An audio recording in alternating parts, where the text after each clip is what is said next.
Everyone, welcome back. आज के इस वीडियो में हम सीखेंगे एक्सेल के कुछ ऐसे टिप्स एंड ट्रिक्स जिसकी मदद से आप अपने काम को प्रोटेक्ट कर सकते हैं, सिक्योर कर सकते हैं। नाउ आजकल हम बहुत ज्यादा एक्सेल पर काम करते हैं, तो it is very very important कि हम अपने काम को प्रोटेक्ट करें, वो किसी गलत इंसान के हाथ में ना लगे, उसे हमें प्रोटेक्ट करने की बहुत ज्यादा रिक्वायरमेंट है। तो इस वीडियो में हम सीखेंगे कैसे हम अपने काम को प्रोटेक्ट कर सकते हैं एंड सिक्योर कर सकते हैं। इस वीडियो को शुरू करने से पहले प्लीज हमारे चैनल को सब्सक्राइब कर लीजिएगा, बेल आइकन को भी प्रेस कर दीजिएगा ताकि कोई भी इंपॉर्टेंट नोटिफिकेशन आपकी मिस ना हो। अब आप हमारा इंस्टाग्राम चैनल भी फॉलो कर सकते हैं, दैट इज skillbuzz_official। यहाँ पर हम बहुत सारे इंपॉर्टेंट अपडेट्स लाते रहते हैं, skill related, technical skills related and soft skills related. हमारा खुद का माइक्रोसॉफ्ट एक्सेल का कोर्स आ चुका है, फ्रॉम बेसिक टू एक्सपर्ट। अगर आप इंटरेस्टेड है एक्सेल सीखने के लिए तो आप हमारी वेबसाइट को विजिट कर सकते हैं। यहाँ पर जाके आप अपनी विजिट कर सकते हैं वेबसाइट को। यहाँ पर आप डेमो देख सकते हैं, कोर्स का करिकुलम देख सकते हैं। इसके बाद अगर आपको एक्सेल में मास्टर बनना है, आई एम ऑनेस्टली स्पीकिंग, अगर आपको मास्टर बनना है तो आपको वीबीए एंड मैक्रोस का कोर्स डेफिनेटली करना चाहिए, बिकॉज यहाँ पे जैसे ही आप इस कोर्स को कर लोगे तो आपका एक डबल प्लस पॉइंट ऐड हो जाएगा। बिकॉज एक्सेल जो है वो आप सीख जाओगे तो बहुत बेटर है, लेकिन जैसे ही आपने वीबीए एंड मैक्रो सीख लिया then you are just unbeatable in Excel, क्योंकि आप अपना काम ऑटोमेट करना सीख जाओगे। मतलब आपने कोई कोड बनाया, आप उस कोड को रन करते हो तो आपको बार बार सेम टास्क करने की जरूरत है ही नहीं, आपने अपने काम को ही ऑटोमेट कर दिया, तो आप एक सुपर फास्ट पर्सन बन जाओगे एक्सेल के अंदर।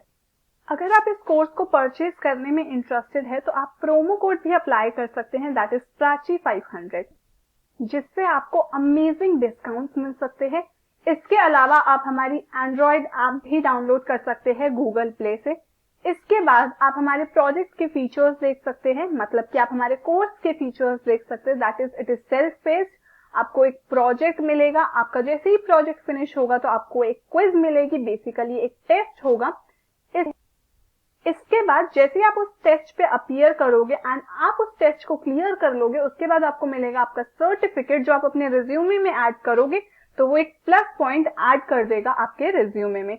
इसके बाद आपको शायद ये बहुत हो रहा हो कि हम अपने डाउट्स कैसे पूछेंगे, क्या हमारे डाउट्स का आंसर हमें मिलेगा या नहीं मिलेगा। तो हमारा डाउट फोरम है जहां पर आप अपने डाउट्स पूछ सकते हो एंड आपको आपके डाउट्स का आंसर 24 to 48 आवर्स के अंदर मिल जाएगा। एंड आप जितने डाउट्स है आप उतने डाउट्स पूछ सकते हो। ऐसा कुछ नहीं है कि ऑफलाइन में ज्यादा एफिशिएंटली होता है या ऑनलाइन में कम होता है। आपको ऑनलाइन प्लेटफॉर्म में या फिर आपको, बिकॉज ये एक पोर्टल है, एक प्लेटफॉर्म है, तो ऐसा नहीं है कि यहाँ पे आपके डाउट सॉल्व नहीं होंगे, यहाँ पर भी आपके डाउट सॉल्व होंगे। तो चलिए अब अपनी वीडियो को शुरू करते हैं। तो मान लीजिए मेरे पास एक डेटा है जिसमें name, address and contact details है। मैं किसी को ये डेटा सेंड करना चाहती हूँ, बट मैं नहीं चाहती कि वो मेरा एड्रेस वाला कॉलम देख सके। तो अब मैं क्या करूँगी, मैं इस कॉलम को सेलेक्ट करूँगी, मैं होम टैब में जाऊँगी। होम टैब में मुझे मिलेगा फॉर्मेट का ऑप्शन। फॉर्मेट में मैं चाहूँगी हाइड एंड अनहाइड, उसमें मैं कर दूंगी हाइड कॉलम और मेरा कॉलम हाइड हो जाएगा। लेकिन जब ये डेटा मैं किसी को सेंड करूंगी और उसने ये चीज नोटिस की कि यहाँ पर ए है, यहाँ बी है, बट यहाँ सी नहीं है, यहाँ डायरेक्ट डी है, तो वो क्या करेगा, वो इसको ड्रैग कर लेगा वापस से और हमारा सी वाला कॉलम वापस पे आ जाएगा। तो अगर हम ऐसे किसी को शीट सेंड करेंगे तो हमारा जो पर्पस था प्रोटेक्ट करने का, हाइड करने का, वो खत्म हो जाता है। तो अब हम क्या करेंगे, हम दोबारा से क्या करेंगे, हम फॉर्मेट में जाके पहले इस डेटा को हाइड कर देंगे। लेकिन अब साथ ही साथ हम शीट को प्रोटेक्ट कैसे करेंगे, हम रिव्यू टैब में जाएंगे। रिव्यू टैब में हम करेंगे प्रोटेक्ट शीट। अब हम एक पासवर्ड डालेंगे।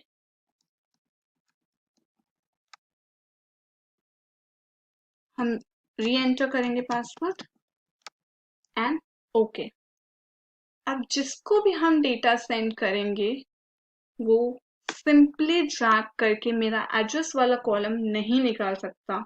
उसको ये चीज शो होगी कि यहाँ ए है, यहाँ बी है, यहाँ डी है, यहाँ सी नहीं है, बट वो उसको सिंपली ड्रैग करके नहीं निकाल सकता। अगर आप चाहते हैं कि वो ABD देख ही ना पाए, तो उसके लिए हम क्या करेंगे, हम जाएंगे व्यू वाले टैब में। व्यू वाले टैब में हमारे पास ये ऑप्शंस है, grid lines, formula bar, headings. हम क्या करेंगे, हेडिंग्स को कर देंगे अनचेक। जैसे ही मैं हेडिंग्स को अनचेक करूंगी, वो नहीं देख सकते कि ऊपर ABD है और C गायब है। हमने हाइड भी कर दिया, हमने प्रोटेक्ट भी कर दिया, हमने हेडिंग्स को भी हाइड कर दिया।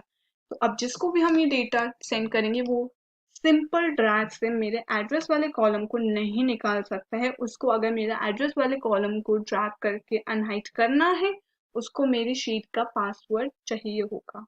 तो इस तरीके से हमने अपनी शीट को प्रोटेक्ट कर लिया।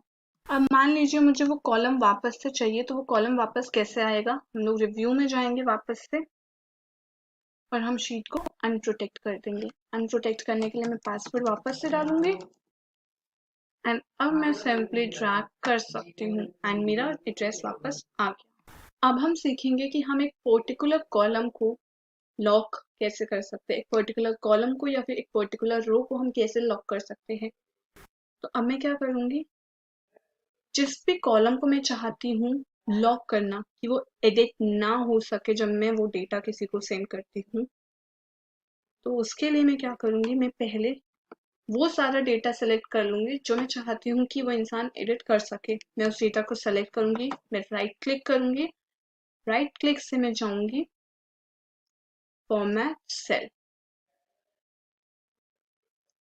जैसे ही मैं फॉर्मेट सेल पे क्लिक करूंगी, मेरा एक डायलॉग बॉक्स ओपन हो जाएगा। हम जाएंगे प्रोटेक्शन में। प्रोटेक्शन में हम इस लॉग्ड को अनचेक कर देंगे एंड ओके कर देंगे। अब हम जाएंगे रिव्यू में। रिव्यू में हम करेंगे प्रोटेक्ट शीट, हम डालेंगे पासवर्ड और अब हम क्या करेंगे, allow all users of this worksheet to select unlock cell but can not select lock cell और मैं कर दूंगी क्लिक ओके। मैं री एंटर करूंगी पासवर्ड और मैं कर दूंगी एंटर। अब क्या होगा, जिसको भी मैं ये शीट सेंड करूंगी,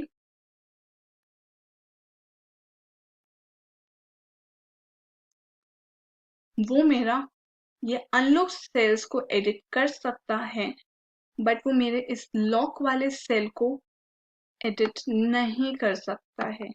देख सकते हैं मैं इस पे क्लिक भी नहीं कर पा रही हूँ।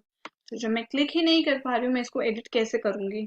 तो अगर जिसको मैं ये शीट भेज रही हूँ और वो मेरे इस पर्टिकुलर कॉलम को एडिट करना चाहता है, तो उसको शीट को पहले अनप्रोटेक्ट करना होगा। उसके लिए उसको पासवर्ड का रिक्वायरमेंट होगा।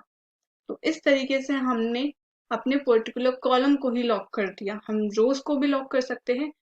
तो हमेशा याद रखिएगा कि अगर जैसे मैंने पहले क्या किया था, मैंने उस पर्टिकुलर डेटा को सेलेक्ट करके उसको अनलॉक कर दिया जिसको मैं चाहती हूँ कि वो एडिट कर सके। क्योंकि अगर मैं डायरेक्ट शीट को प्रोटेक्ट करके उस पर पासवर्ड लगा दूंगी, तो वो मेरी पूरी शीट को ही एडिट नहीं कर सकता है। तो जिस डेटा को मैं चाहती हूँ कि वो एडिट कर सके, उस पर्टिकुलर डेटा को पहले मैं अनलॉक करूंगी और उसके बाद जब मैं प्रोटेक्ट शीट वाले कॉलम में जाऊंगी, उसमें मैं allow all this users to select only the lock cell and can not select the unlock cell. जैसे ही मैं पासवर्ड डालूंगी, मेरी शीट पासवर्ड प्रोटेक्टेड हो जाएगी और वो इंसान मेरे पर्टिकुलर कॉलम को जिसको मैंने लॉक कर दिया है उसको देख सकता है, बट उसको एडिट नहीं कर सकता है। तो आज हमने सीखा कि हम लोग हाइड कैसे कर सकते हैं कॉलम को, कि जिसको मैं ये डेटा सेंड कर रही हूँ वो देख ही नहीं सकता है। और सेकेंडली, मैं प्रोटेक्ट कैसे कर सकती हूँ, मैं लॉक कैसे कर सकती हूँ कि वो डेटा को देख तो सकता है बट उसमें एडिट नहीं कर सकता। तो दोनों चीजों को आप भी प्रैक्टिस करिए, तो आपको भी यूज टू हो जाओगे कि कैसे हम लोग शीट्स को प्रोटेक्ट कर सकते हैं अपने के रिगार्डिंग। कोई भी डाउट है कि मैंने ऐसे प्रैक्टिस किया बट मुझसे नहीं हुआ और आपको कोई भी डाउट आ रहा है, तो आप उस डाउट को कमेंट सेक्शन में मेंशन कर दीजिए। मैं सारे कमेंट्स का रिप्लाई करने का ट्राई करूंगी। तो आपको जो भी डाउट्स आ रहे हैं, आप ज़रूर कमेंट सेक्शन में मेंशन कीजिए और मैं आपको हेल्प करूंगी। And thank the video.